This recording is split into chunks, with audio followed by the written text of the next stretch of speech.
What's going on, guys? Taz here, and welcome to a product review I'm going to be doing on the new gaming console, the Ouya. I just purchased this from GameStop online. It was about $99. I got 2 days shipping, so it really came out to about like 115 bucks. So I thought it was pretty much worth the money. It's a new gaming console. I wanted to try it out. Heard a lot of good stuff about it. Saw a couple things on the internet. So yeah, went ahead and got it, and we're gonna see what this is in.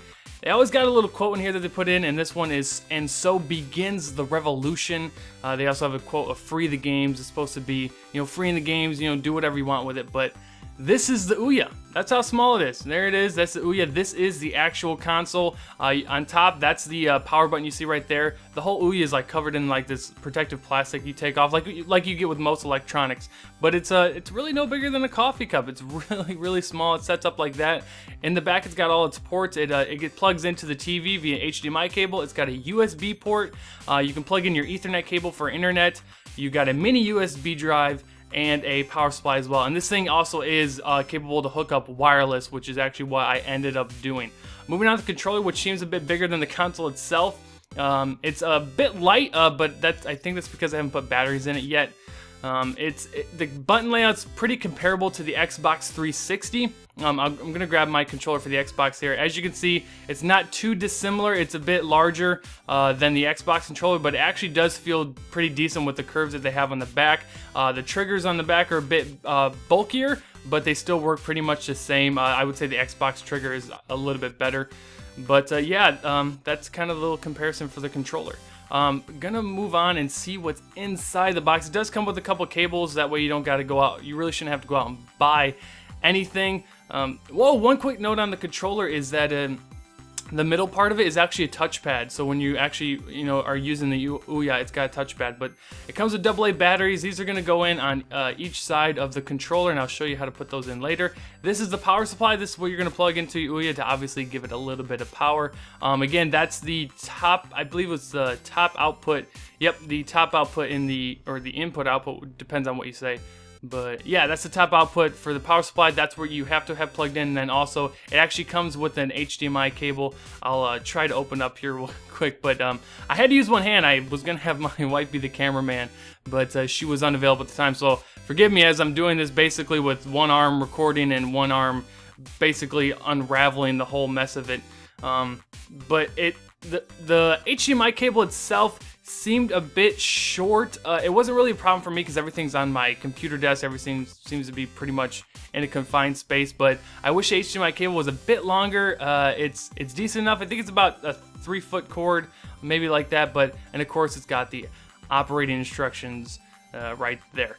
But yeah, that's pretty much it for the box contents.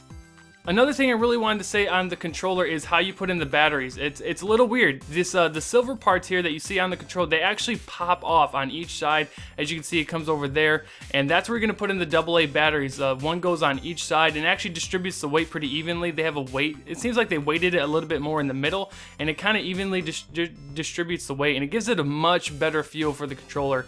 So I wanted to make sure you guys knew, because a lot of people don't really know how to put the batteries in the controller. So that's it for the unboxing. I'm gonna go ahead and plug this all up, and I'll show you guys what it looks like.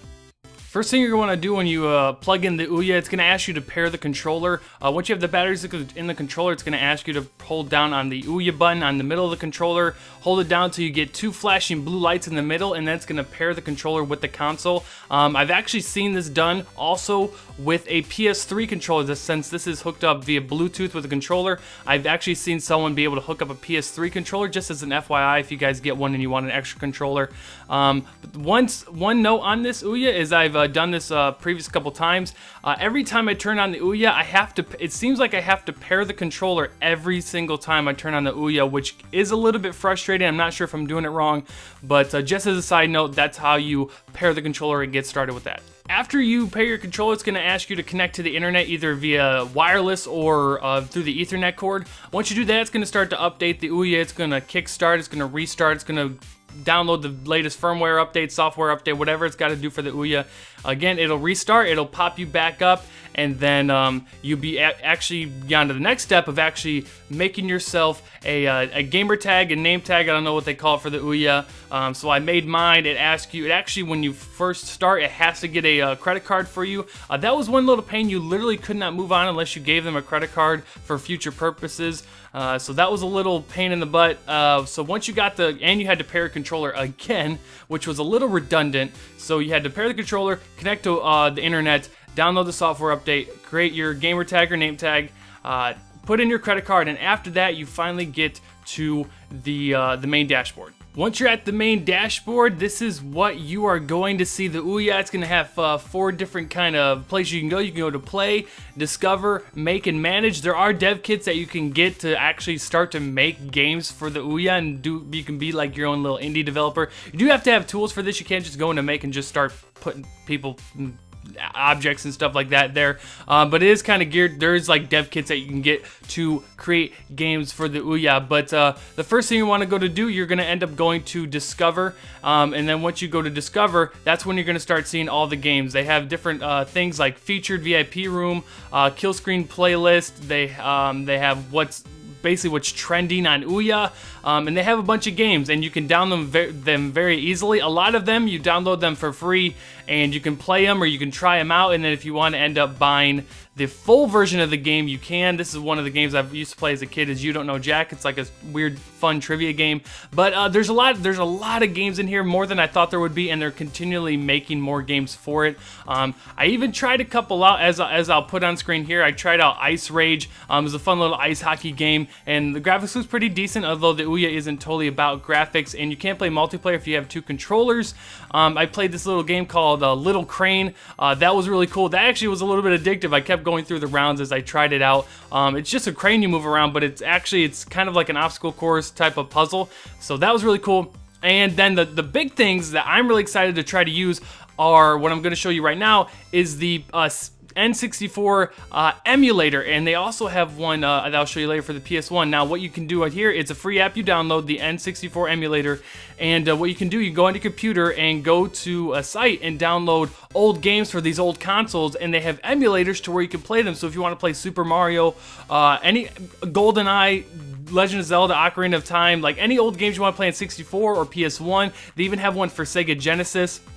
I believe you can download them on a computer, put them in a USB drive, hook it up to your Ouya, and you can play it on the Ouya. So the Ouya's got a lot of possibilities they can use for, but that's just a short little snippet of what the Ouya can offer you. I'm going to be doing separate videos, guys, on I'm going to do a full review on the N64 emulator, show you guys where you can get games. I'm going to do that for the PS1, and I'll also take requests on what you guys want to see on the Ouya and do separate videos on that. So I hope you guys enjoyed. I showed you guys the unboxing, what the Ouya kind of looks like, the dashboard-wise, and what you guys can expect if you try to get one. I hope you guys found this informational. If you did, it'd be awesome if you guys hit the like button. If you guys are new, subscribe. I'll do some more Ouya videos, and if you're brand new to the channel and you like gaming, I do other gaming stuff, so feel free to check out my other videos, and yeah, subscribe if you're new, and I'll see you guys in my next video. This is Taz. Deuces.